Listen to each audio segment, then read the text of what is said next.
A new report by the Interior Department has documented the deaths of 500 Indigenous children at Indian boarding schools run or supported by the federal government in the United States, but the actual death toll is believed to be far higher. The report also located 53 burial sites at former schools, which were run for over a century. The report marks the first time the Department of Interior has documented some of the horrific history at the schools, known for their brutal assimilation practices, forcing students to change their clothing, language, and culture. The report was ordered by Interior Secretary Deb Haaland, who is a member of the Laguna Pueblo. Her grandparents were forced to attend boarding school at the age of 8. She spoke on Wednesday. For more than a century, tens of thousands of Indigenous children were taken from their communities and forced into boarding schools run by the U.S. government, specifically the Department of the Interior and religious institutions. When my maternal grandparents were only 8 years old, they were stolen from their parents' culture and communities and forced to live in boarding schools until the age of 13. Many children like them never made it back to their homes. The federal policies that attempted to wipe out Native identity, language, and culture continue to manifest in the pain tribal communities face today, including cycles of violence and abuse, disappearance of Indigenous people, premature deaths, poverty and loss of wealth, mental health disorders, and substance abuse. Recognizing the impacts of the federal Indian boarding school system cannot just be a historical reckoning. We must also chart a path forward to deal with these legacy issues. The fact that I am standing here today as the first Indigenous Cabinet Secretary is testament to the strength and determination of Native people. I am here because my ancestors persevered. I stand on the shoulders of my grandmother and my mother, and the work we will do with the Federal Indian Boarding School Initiative will have a transformational impact on the generations who follow. That was Interior Secretary Deb Haaland. On Thursday, Matthew Warbonnet, who was brought to a boarding school on the Rosebud Sioux Indian Reservation in South Dakota at the age of 6, testified about his experience before the House Subcommittee for Indigenous Peoples.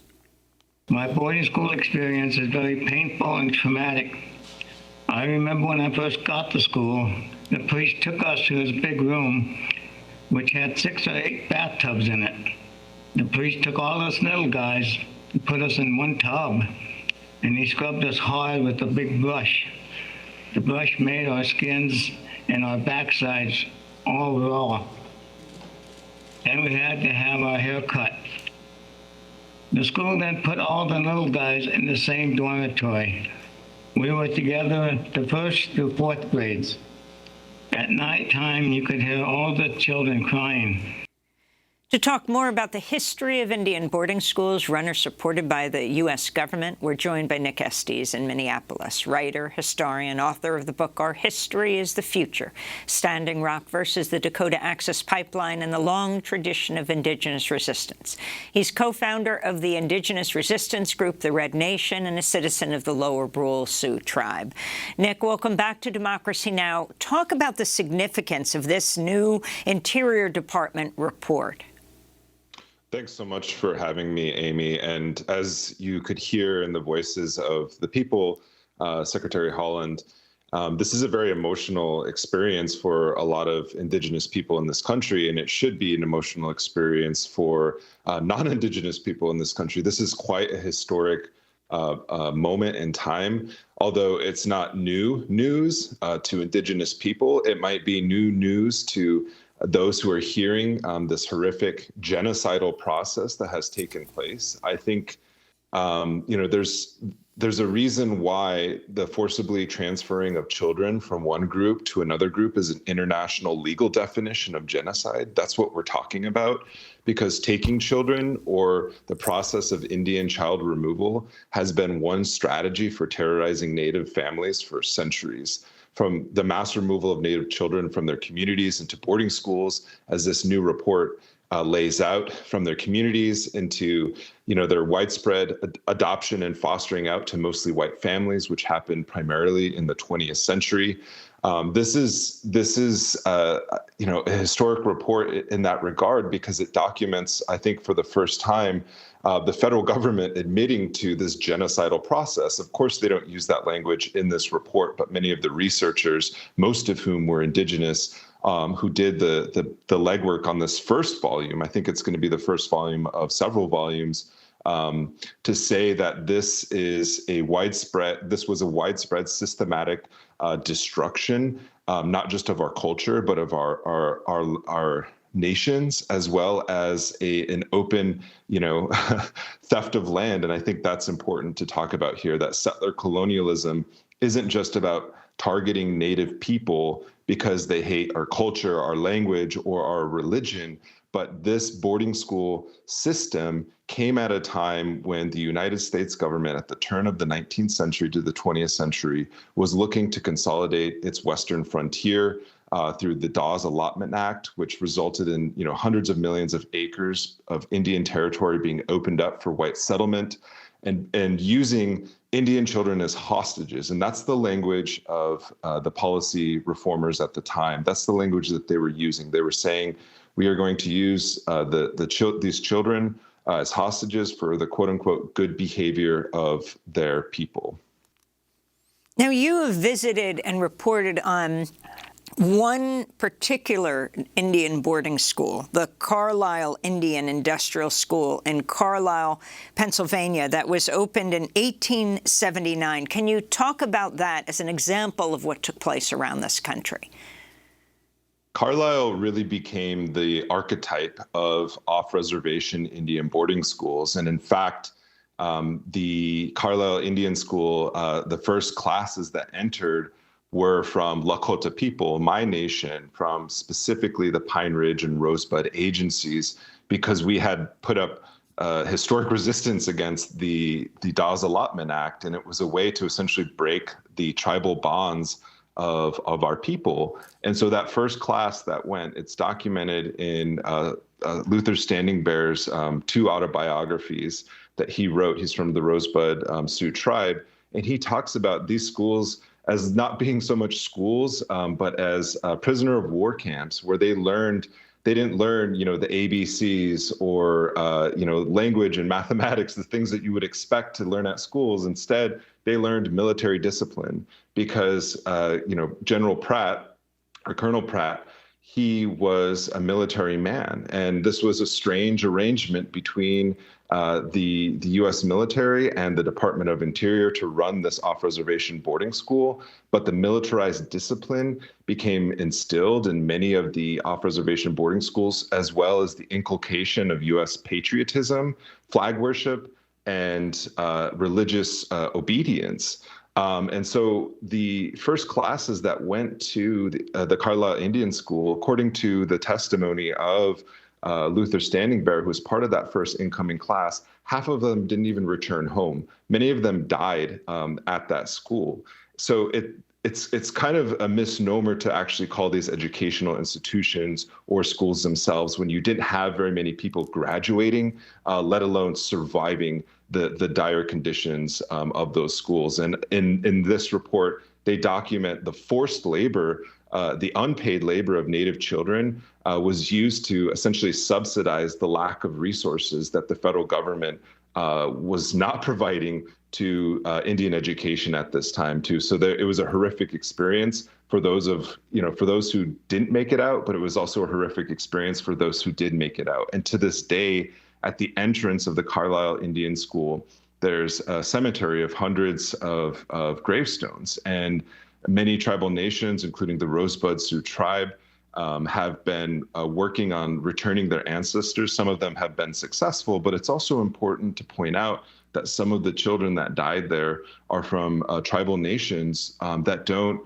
that have protocols around not disturbing, their ancestors when they're interred into the earth. And so this is a very delicate situation. It's not just the problem of the federal government; it's also the problem of the U.S. military.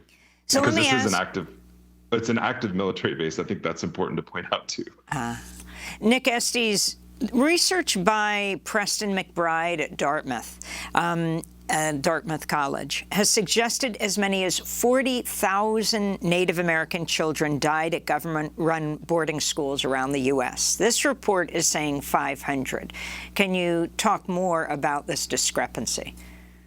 Yeah, I think in the press briefing by the Department of Interior yesterday, it was pointed out by Deb Haaland as well as Assistant Secretary Brian Newland that this was a preliminary report and that they've identified over 53 marked or unmarked grave sites at these various off-reservation boarding schools and on-reservation boarding schools. And I think it's a really delicate matter because, for example, the Rapid City Indian School, which is, in Rapid City, South Dakota, the burial sites are actually within the community itself. There have been housing projects that have been built over the burial sites, and a lot of people are reluctant to identify them publicly because of the history of grave robbing at a lot of these sites. And so I think, what Preston is saying is very true, that this is an undercount because it's an initial survey of these specific grave sites. But I think as this investigation goes underway and more documents become, available for the public, we're going to see those numbers continue to rise. And it's very tragic. I think it's important to point out that this initiative began last June when, several hundred Native children's graves were found in Canada. But where are the headlines now about all the, the surveys that a lot of these First Nations are doing at these sites, and the numbers are in the thousands right now, but it's not making headlines, and so I think it's important to pay attention to this as it unfolds and to really listen to a lot of the Native elders as well as the Native researchers who have been doing this historically. This isn't new news to us. We don't have a definitive number. All we have is the common experience of the boarding school system as it has affected every single American Indian in this country. Do you have reservations about the report? In fact, it's true the Interior Department report said they expect to find thousands, if not tens of thousands of deaths. But you're talking about a report that was released by the Interior Department and worked on by the Bureau of Indian Affairs within that, which actually ran the whole boarding school system. But the new development, of course, is Deb Haaland is in charge, the first Native American cabinet member in U.S. history. Yeah, I think it's important to point out that, Deb Haaland is, I think she's been in this position for just over a year now. And 1 year is, in the face of, a century and a half of genocidal Indian policy isn't that much, when we think about how how history unfolds. But also, I think it's important to point out that the perpetrator of this crime against humanity is now going to be the adjudicator of justice, so to speak. And there were questions of Deb Haaland's office yesterday about what reparations will look like on behalf of tribes. They're modeling their truth and reconciliation process off of the Canadian model. But it's important to point out that the Canadian Truth and Reconciliation Commission only came about because of a class action lawsuit on behalf of residential school survivors. And I would say that the Department of Interior has a poor track record in terms of, adjudicating and accounting for its own crimes. We can look at the Cobell settlement, which happened in 2011. The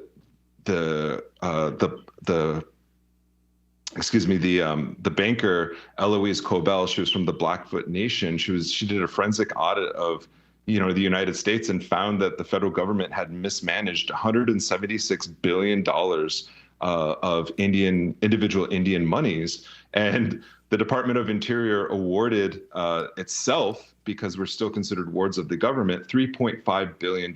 That's, almost pennies on the dollar of what she had accounted for in terms of damages that we were awarded. And so, it's no coincidence that Indian people are in the same department that manages wildlife and federal lands. We have, I heard earlier in the broadcast that the Department of Interior is kind of going back on this, overt federal leasing program. But it's not just the question of Indian boarding schools. It's all, because Indian boarding schools were one facet of a larger, process of dispossession and theft of Indigenous, people's lands and resources, because the Indian boarding school system was actually using treaty annuities and federal funds that was meant for Indian education for this genocidal process. And this money was gained through the selling of our land to white settlers. It was also gained through the dispossession of those lands by the federal government itself. And so there's a lot of accounting to be done here. And, the report itself identifies 39,000 boxes of materials that the federal government has. I think it's about over 9 million pages of documents that need to be reviewed. And so allocating just $7 million to this investigative process over a century and a half of genocidal policies is kind of a drop in the bucket in what needs to happen. And I think, but it is important to point out that there is Representative Sharice Davis, who's a Democrat from Kansas and also from an Indigenous nation herself, has a bill that's going through Congress right now that'll open up, I think, more federal money for an investigative process that'll look not only into the federal Indian boarding school system, but also look into the role of faith groups, specifically the Catholic Church, and its role in these genocidal educational policies. Well, we will certainly continue to follow all of this. But Nick Estes, before we end, I wanted to ask you about Leonard Peltier, the 77-year-old Anishinaabe Lakota Native American activist who's been in prison for 46 years for a crime he says he did not commit. Leonard Peltier was a member of the American Indian movement, convicted of involvement in the killing of 2 FBI agents in a shootout on the Pine Ridge Reservation in South Dakota in 1975. His arrest and trial marred by prosecutorial misconduct, withheld evidence, coerced and fabricated eyewitness testimony, and more. Amnesty International has long called him a political prisoner. In late April, Hawaii Senator Brian Schatz asked Attorney General Merrick Garland about calls to grant Peltier clemency. Final question, easy one. What is your position on clemency for Leonard Peltier? So this is a matter that goes into applications go to the pardon attorney. Pardon attorney makes recommendations through the Deputy Attorney General to the President. And so I'm not going to comment on that now. So, can you comment on where we are in the process? I assume but don't know that an application has been made. I actually don't even know whether, I've read about this in the press, so I don't know anything more about it than what I've read in the press. And this doesn't cross your desk?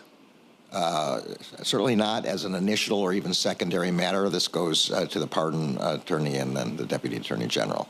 I'm not saying I wouldn't be involved, but it certainly has not crossed my desk. Thank you very much. Nick Estes, can you talk about Leonard Peltier? You recently co-wrote a piece for The Guardian headlined, "Leonard Peltier is America's longest-held Indigenous prisoner. He should be freed." Yeah, it's important to point out, first of all, Leonard Peltier is a product of this federal Indian boarding school system. His name was actually mentioned in the press conference yesterday on this particular initiative. And in fact, it's also important to point out that during her tenure as a congresswoman for New Mexico, Deb Haaland was a strident advocate for Leonard Peltier's release. And so we're seeing a growing momentum around the question of Leonard Peltier's continued unjust imprisonment. And, the Obama administration had an opportunity to correct the course of, history in releasing, Leonard Peltier, granting him clemency, because that's the only option on the table right now for his release. But he is an elder. He's an endeared elder to his community. Turtle Mountain Ojibwe have a plan in place so that when he is released, he has housing and he's taken in by the community itself.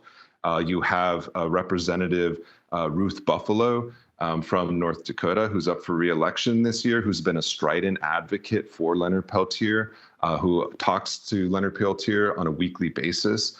And so you have this massive support from Indian country, from elected officials to tribal governments advocating for his release. And if we want true justice in this country, whether it's for the boarding school system, something that Leonard Peltier himself was fighting against as part of the American Indian movement, then we also need to, not only advocate for his release, but advocate for a full congressional investigation into the conditions that led to the shootout at the Jumping Bull property in 1975, and the tens, the dozens of deaths that have gone unsolved on the Pine Ridge Indian Reservation during the so-called Reign of Terror following the occupation of Wounded Knee in 1973. And so this is an open wound for Indian country, and it's an open wound for the federal government, and his committee is advocating for healing. And the first step of that process is to grant him clemency. At this point, there's no reason other than vindictive revenge for him to be in prison. He survived COVID. He's in poor health, and the man deserves to be with his people.